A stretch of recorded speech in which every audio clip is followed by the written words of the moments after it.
Ya Allah, mohon ya Allah. Adi Hidayat pernah mengajar saya dan mengingatkan saya di sini. Tiba-tiba ada sekelompok ikhwan yang datang kepada Allah, yang kehilangan saudaranya. Kok nggak ada di surga gitu kan? Ketika dia mau berangkat. Padahal dua punya cita-cita yang sama dan sebagainya, tapi karena bekalnya tidak cukup, sebagian ada yang masuk ke dalam neraka. Tiba-tiba mengatakan kepada Allah dengan permohonan yang sangat, ya Allah, saya kehilangan saudara saya. Ya Allah, saya kehilangan saudara saya. Ya Allah, dulu kami puasa sama-sama. Ya Allah, dulu kami sholat sama-sama. Ya Allah, dulu kami ibadah sama-sama. Ya Rabb, kami tidak temukan dia di sini. Ya Allah, mohon terus, mohon. Sampai ketika puncak pada permohonannya, tiba-tiba Allah berfirman, akhriju man araftum. Hei para malaikat, keluarkan orang yang dikenali oleh orang-orang ini, yang disebutkan tadi. Keluarkan mereka dari neraka. Tiba-tiba dikeluarkan. Bertemulah orang-orang ini dengan temannya. Sampai Allah kemudian dengan rahmatnya katakan lagi, akhriju man kana fi qalbihi mithqala dzarratin minal iman. Keluarkan sampai yang ada titik terkecil iman dalam hatinya, keluarkan dari neraka. Bahkan hadis ini ada di Al-Bukhari nanti, ya ada di Al-Bukhari nomor hadis ke-14, posisi paling kiri sebelah bawah, ya, tayyib. Sampai mereka kemudian dikeluarkan dalam keadaan gosong, sudah mulai terbakar habis dan dimasukkan ke dalam surga kemudian. Setelah selesai hisabnya di dalam nerakanya, dikeluarkan dari situ. Jadi ada orang-orang yang dengan syafaat temannya bisa keluar dari neraka, masuk ke dalam surga, ada yang sama sekali tidak membantu itu. Ya, dosa-dosa yang begitu besar tidak bisa keluar dan kekal dia di dalam neraka. Walaupun dia merasa beriman kepada Allah, tapi digugurkan keimanannya dengan ibadah-ibadah yang melanggar ketentuan Allah, seperti syirik dan sebagainya. Tapi poinnya adalah tiba-tiba ada segolongan teman yang memohon kepada Allah Subhanahu wa taala, ya Allah, kami puasa sama-sama, kami ibadah sama-sama, kami sholat sama-sama ya Allah, cuman saya enggak temukan dia di sini. Itu indah. Nah, permohonan sesuatu untuk melengkapkan pada yang kurang disebut dengan syafa' namanya. Pelengkap yang kurang disebut dengan syafa'. Makanya di tarawih itu ada salat syafa'. Antum salat 11 rakaat, 2 rakaat penyempurnanya yang ke-10 disebut dengan syafa', 1 rakaat akhirnya disebut dengan witir. Ya, ada teman yang merasakan ada yang kurang nih ya Allah, begitu saya masuk. Teman saya enggak ikut, saya ingin dilengkapi dengan itu ya Allah. Tayyib, permohonan untuk menggenapkan sesuatu yang kurang dengan sifat yang sangat memohon luar biasa, maka kalimatnya dirubah dari syafa' menjadi ditambah tak di ujungnya dengan alif di tengahnya. Jadi syafa'ah, syafa'at. Ini syafa'at.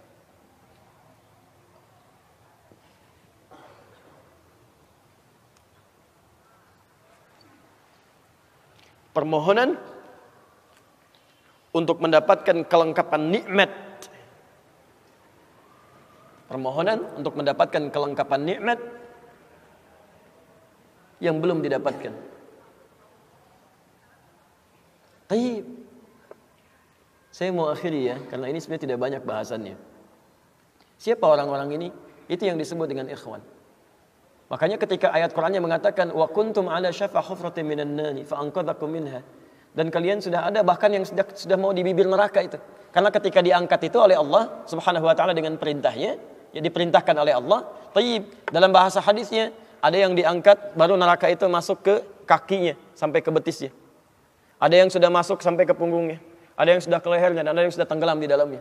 Tayyib, jadi ada yang baru di bibir neraka diangkat. Ada yang baru sudah mau masuk ke neraka diangkat, ada yang sudah tenggelam diangkat. Jadi macam-macam. Ya, fa asbahtum bi ni'mati ikhwana. Siapa yang bisa mengangkat itu semua? Di antaranya Allah berikan nikmat kepada Anda dengan dapatnya ikhwan-ikhwan dalam kehidupan. Cuma itu yang bisa menolong Anda di hari akhirat, teman-teman terbaik selain syafaat-syafaat yang lainnya. Ada orang mendekat kepada Al-Qur'an, ada orang sering bersalawat kepada Nabi, ada orang mendekat pada hukum-hukum Allah. Ada orang-orang yang belum bisa maksimal menunaikan itu semua, dia cari teman-teman yang soleh yang menunjukkan pada kebaikan-kebaikan. Bukankah sering Anda dapati seperti itu? Mungkin Anda bersahabat dengan teman yang tingkat ibadahnya jauh di atas Anda. Anda masih sibuk dengan urusan dunia, tapi masih menunaikan sholat, masih puasa. Tapi karena kesibukan dunia Anda, Masya Allah, kurang bekal ibadah Anda. Tapi beruntungnya Anda dengan punya teman yang soleh, berjamaah dengan imam yang soleh, puasa dengan dia, buka sama-sama, kadang sering ikut-ikut misalnya dalam ta'limnya, dalam macam-macamnya. Masya Allah. Maka tiba-tiba ketika Anda dikenal oleh dia, diingat oleh dia, di akhirat nanti tidak ditemukan Anda. Ya Allah, dia kawan saya ya Allah. Dia teman saya ya Allah. Dia saudara saya ya Allah. Kami pernah ta'lim sama-sama ya Allah. Kami pernah puasa sama-sama ya Allah. Kami pernah sholat berjamaah sama-sama ya Allah. Mohon jangan pisahkan ya Allah. Jangan pisahkan. Pertanyaan, sudahkah Anda punya teman seperti itu? Yang bisa menolong dalam kebaikan. Kalau belum temukan, cepat cari, mumpung masih hidup. Sebab kalau sudah kehidupan itu berakhir, tidak mudah untuk menemukannya. Maka pastikan di kantor Anda, teman Anda bisa membawa Anda ke surga. Pastikan di rumah Anda, pasangan hidup Anda adalah teman yang bisa membawa Anda ke surga. Pastikan di tempat kehidupan Anda, siapapun tetangga Anda, kerabat Anda, teman-teman sekolah anak Anda adalah teman yang bisa mengingatkan dan membantu Anda untuk mencari Anda bisa masuk ke dalam surga. Dan saya mohon pada Anda semuanya, tolong ingat ini ya, baik-baik. Kalau nanti di akhirat